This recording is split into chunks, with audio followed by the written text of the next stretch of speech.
غیرت اتنی کہ ایک خطیب نے عید والے دن چاروں یاراں دا نام نہیں لیا خطبے چ، امام ربانی دا قلم جڑا اپنے آپ تو باہر ہو فرمایا تسی اس مولوی نو اجے تک کڈیا کیوں نہیں مسیت چو جن عید والے دن ابو بکر عمر عثمان علی دا نام نہیں لیا خطبے چ؟ فرمایا اگرچہ یہ خطبے کا جز نہیں ہے کہ اس کے بغیر خطبہ ہو جاتا ہے، لیکن اس کو پتہ نہیں ہے کہ اہل سنت و جماعت کی یہ نشانی ہے چاروں یاروں کا نام لینا۔ یہی تو بات تھی مجدد الفسانی کی، جب سب کچھ ایک کرنے لگا تو مجدد صاحب میدان پہ آ گئے، میں جہانگیر بندے نے پتر پڑھ گئے اندر کر دیا گا، فرمایا مجدد جانے کے لیے تیار ہے۔ انہیں قلعہ قوالی آرے بھیجا ہوتے سارے ڈاکو چور سن جنہوں نے پتہ ہی کچھ نہیں سی، انہیں کہتے بھیجو ڈاکو مار دین گے، باپو ہی مر جائے گا، ساڑی جان ہی چھٹ جائے گی۔ جب مجدد صاحب کا پہلا دن آیا اذان دیتی نا جب اللہ اکبر اللہ اکبر، وہ مجدد صاحب دی زبان ہے جو پھر اللہ اکبر نکلے ہونا نا، تو وہ تو مجدد صاحب نے پھر وہ تو پھر در و دیوار بھی بولے ہونے جنا تو آج آیا تو اذان دیتی ڈاکو چور کہنے لگے حضور کینوں نے سنا رہے ہو، اتنے تھوڑے مرید کوئی نہیں، ایتے تھوڑے پیچھے کسی نماز پڑھنے والا کوئی نہیں، اسی تو ڈکیت ہیں سارے۔ فرمایا میں جانتا ہوں میں نے کس لیے اذان دی، وہ سارے چور ڈکیت بعد پیچھے کھڑے ہو گئے سب، ہاں سارے جناب کمال تے پھر پہنچے۔ مجدد صاحب نے ایک ایک نگاہ پائی، پردوں میں چھپا ہو تو چشمے بینا دیکھ لیتے، سمجھ آئی بات؟ شمع کشتہ کو جلا سکتی ہے موج نفس ان کی، الہی کیا چھپا ہوتا ہے آل دل کے سینوں۔ لوگ باتیں کرتے ہو ان کے خلاف، مجدد صاحب کے پیچھے سارے ڈکیت چور مرید ہو گئے، اوہو پورا قلعہ قوالیار ایک جناب خانقاہ بن گئے، اذاناں ہو رہی ہیں، مجدد صاحب مراقبہ فرما رہے ہیں، نال پیچھے جناب وہ کتھے نہ کتھے یار توجہ جے جادوگر سید جان مولانا جنت ویکھ لمن تے حضور دے غلاماں نوں وی تے رب نے طاقت دتی نا۔ مجدد صاحب نے لکھیا بھائی ایک نیکی دی وجہ تو اصحاب کہف اس مقام تے پہنچے کہ اپنے دین بچان دی خاطر انہاں اپنا وطن چھوڑیا، ایک نیکی آپ نے لکھیا اصحاب کہف ایک نیکی دی وجہ تو اس مقام تے جا پہنچے، تے یار یہ ایک نیکی دی وجہ تو اصحاب کہف اس مقام تے چلے جان تے جے حضور دے غلام جی کرن کئی نیکیاں تے حضور دی غلامی تو بڑی تے نیکی بھی کوئی نہیں۔ جے اصحاب کہف ایک نیکی دی وجہ تو اصحاب کہف بن جان تے اللہ فرمایا یہ ہماری نشانیوں میں سے نشانیاں ہیں، ان اصحاب الکہف والرقیم کانوا من آیاتنا عجبا، یہ تو بڑی عجیب نشانیاں ہیں۔ وَسَيَقُولُونَ ثَلَاثَةٌ رَابِعُهُمْ كَلْبُهُمْ وَيَقُولُونَ خَمْسَةٌ سَادِسُهُمْ كَلْبُهُمْ رَجْمًا بِالْغَيْبِ وَيَقُولُونَ سَبْعَةٌ وَثَامِنُهُمْ كَلْبُهُمْ قُلْ رَبِّ يَعْلَمُ بِعِدَّتِهِم مَّا يَعْلَمُهُمْ إِلَّا قَلِيلٌ وَتَحْسَبُهُمْ أَيْقَاظًا وَهُمْ رُقُودٌ۔ اللہ اکبر۔ ہاں فرمایا تم گمان کرتے ہو کہ وہ جاگ رہے ہیں حالانکہ وہ سوئے ہوئے، وَنُقَلِّبُهُمْ ذَاتَ الْيَمِينِ، اے تو پتہ چلا ہو جانا اللہ تعالیٰ فرماتا ہے کہ ہم خود ان کے پہلو بدلتے ہیں، کبھی دائیں کبھی بائیں۔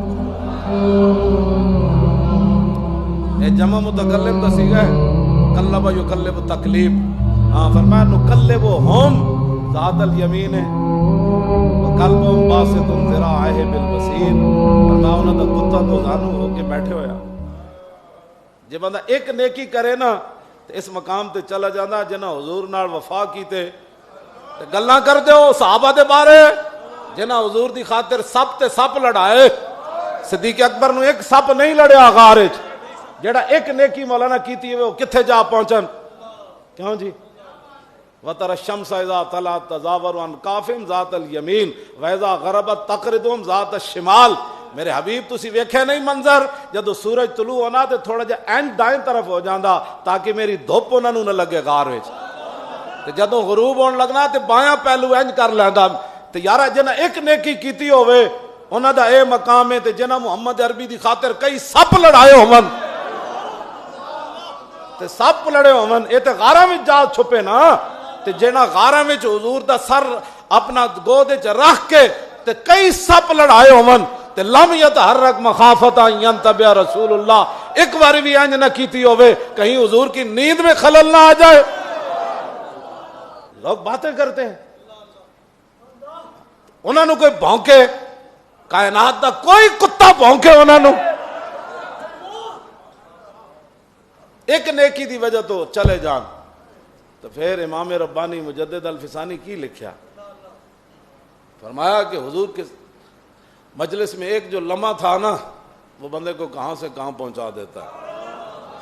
آپ نے فرمایا ویسے کرنی خیر التابعین ہونے کے باوجود، تابعین میں سے سب سے افضل جنہوں نے صحابہ کی زیارت کی، فرمایا وہ واشی بن حرب کے پہلے مقام کو چھو بھی نہیں سکے.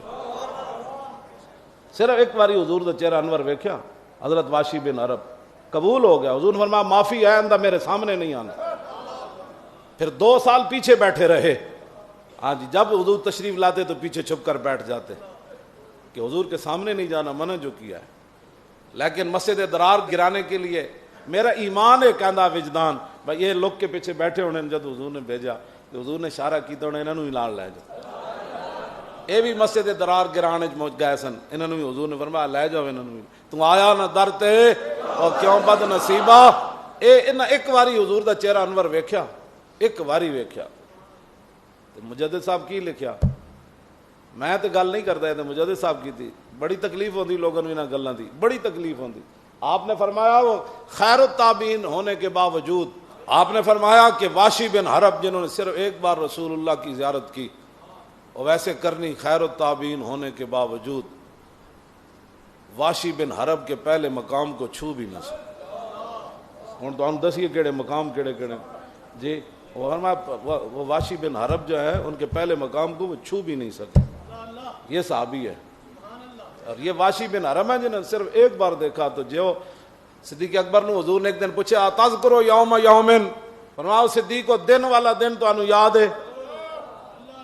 انہوں نے فتح مکہ کے بعد اسلام قبول کیا نا، امیر حمزہ کو بھی شہید کیا، سارے معاملات. لیکن صدیق کون ہے؟ ایک دن حضور پوچھا صدیق تو اس دن والا دن یاد ہے؟ عرض کی تھی حضور یاد ہے.